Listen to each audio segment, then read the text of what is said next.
Welcome to Race Car Fabrication and Restoration. I'm Ronnie Humphrey. As always, thanks for joining me today.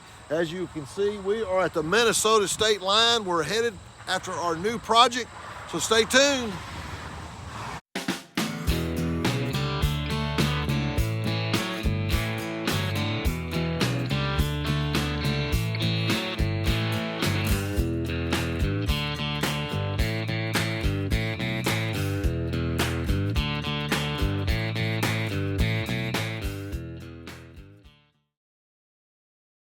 Okay, we are here at the hotel and we're going to head out and go pick up this new project. I'll go ahead and tell you what it is before we get there. Several years ago, Lord, probably 10 years ago or more, I can't remember how long ago it was, we saw where there was a chump car race at the time coming to Texas Motor Speedway, and we built a BMW from scratch, a dead stock BMW, and went over there and ran a 24-hour chump car race. If you're not familiar with chump car racing, along with the 24-hour Lemons, which is supposed to be a 24-hour Le Mans, and the chump car is now Champ Car. But chump car originally was off Champ Car racing, the Indy style cars. But anyway, it is a theory that you take a $500 car, does not include all the safety options you put in it, but you take a $500 car and you run a 24-hour race with it. Now, I can tell you I've raced for almost 40 years, and the first time we went out there and ran this chump car race at Texas Motor Speedway, it was in July, about 172 degrees, and we had a convertible top on our, we didn't have a top, it was convertible BMW. But that BMW ran the whole race. And the funny thing, we had a six-cylinder, the factory six-cylinder, but we had an automatic, the factory automatic, and we didn't do anything to the car. And we ran, and we had the most fun that I've ever had in a race car. We would drive 2 hours at a time, and it was just amazing, and the car made it. Well, a couple years later, they brought another chump car race back to Texas Motor Speedway. We built a Chevrolet Corsica with a V6 dead stock Corsica, put a real nice cage in it and all, but it didn't make it. It blew up the first day. We fought problems with power steering, pump, and end up getting on the belt, and anyway, end up throwing the belt, and we burnt the motor up. We thought it wasn't that bad till we got home and went to look at it, and my son said, "I don't think it's hurt that that bad. It didn't make any noise." And we got home and it had a rod hanging out of the oil pan. So anyway, but that was our champ car, or back then chump car experience. So anyway, we recently sold one of our dirt cars. My son Ryan sold his 115 car, and we got to looking around. Said, "Man, that'd be a lot of fun to do that." And now it's gotten even more competitive. But these cars actually have a rule book that's like 62 pages long. And I encourage you to look up Champ Car Racing or 24 Hours of Lemons on YouTube. There's some great videos. The 24 Hours of Lemons is probably what we're going to do more of, but it's hilarious. It's you have to have a theme with your car and your team. You have to see that to understand it. But anyway, we are going to get our new project. It's totally different, and you're going to be able to follow us as we race it.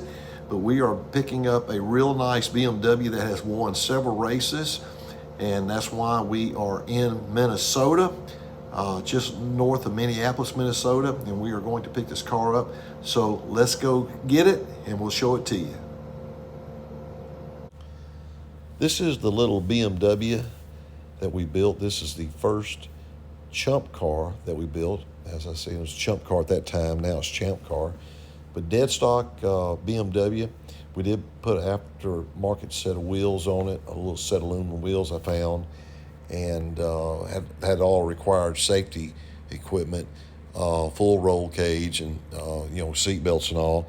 They are very strict about safety, but the rest of it, you can't really do a whole lot to the car. Really can't do anything. This is after the race started the next morning. You see our buddy Bill Heron over there checking the lug nuts. That's my brother Gene that we recently lost there. The guy in the helmet, that is one of our best friends, Scott Warren. He runs an automobile repair shop, and we decided it'd be best to let him be the first driver. And it was pretty funny. You're supposed to drive 2-hour stints. since we had 7 drivers, we decided to just let everybody drive about 15 to 20 minutes because we didn't know how long the car was going to last. So we would come in and swap drivers. Finally, the race officials came down there and said, hey, you know, you don't have any chance of running very good if you keep swapping drivers. We said, yeah, we're just trying to make sure everybody gets a turn to drive before this thing blows up. But it ended up running the whole 24 hours. And Scott is telling me, here, give me some last minute instructions before I went out. The car would run about 117 miles an hour down the front straightaway at Texas Motor Speedway before it hit the rev limiter and start banging out. But so much fun.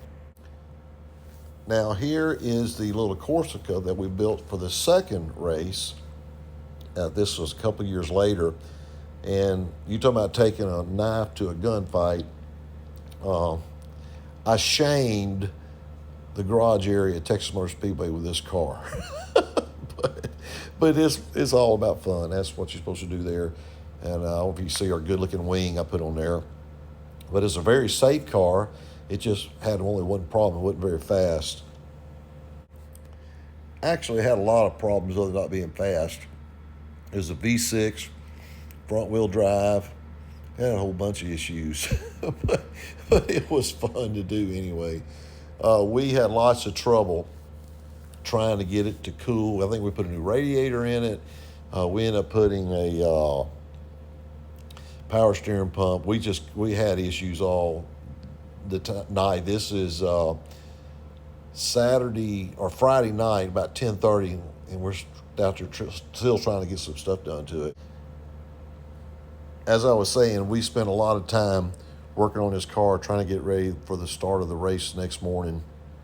Actually, this race, instead of running a 24-hour race, they were running 2 12-hour races, one on Saturday and one on Sunday. And this is Friday night, and we were, I think, putting a new radiator in, trying to get some bugs worked out. If it gives you any idea how long ago it was, you can see I still have color in my hair, and I look a lot thinner too, but a lot younger for sure.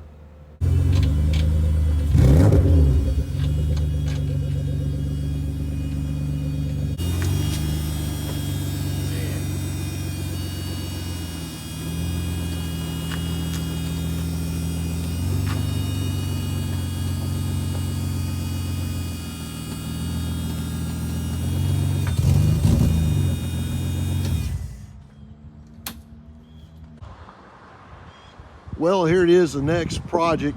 We're going to go champ car racing in 24 hours of Lemons, or 24 hours of Le Mans. This car has won a bunch of races, and it's going to be crazy.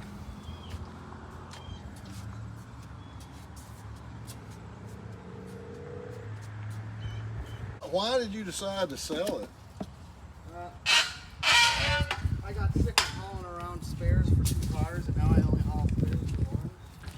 I don't know.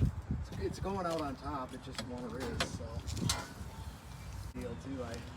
I wasn't even thinking about it, and I woke up and put it up for sale and sold it.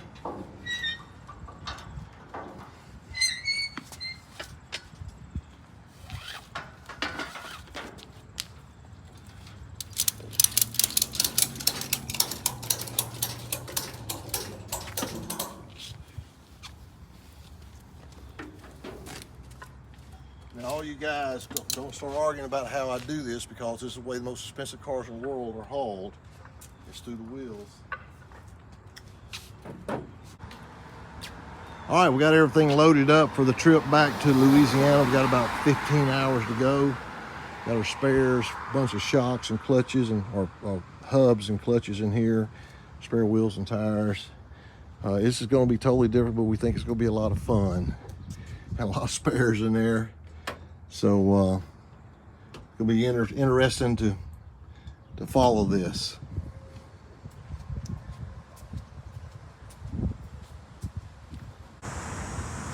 All right, we made it out of, well, almost out of Minnesota. We had to stop at Culver's, the best hamburger place on the face of the earth. But we're gonna try to get down to Des Moines tonight. I've got a couple of places to stop for work, and I'm not sure if we're gonna make it to Kansas City or not. I gotta stop there for work as well. But anyway, we're gonna keep traveling. we'll give you a little update here on everything, but we got everything in here stacked and checked all the straps and we're good. Fine piece of equipment. You gotta love Champ Car Racing and 24 Hours of Lemons. It's hilarious.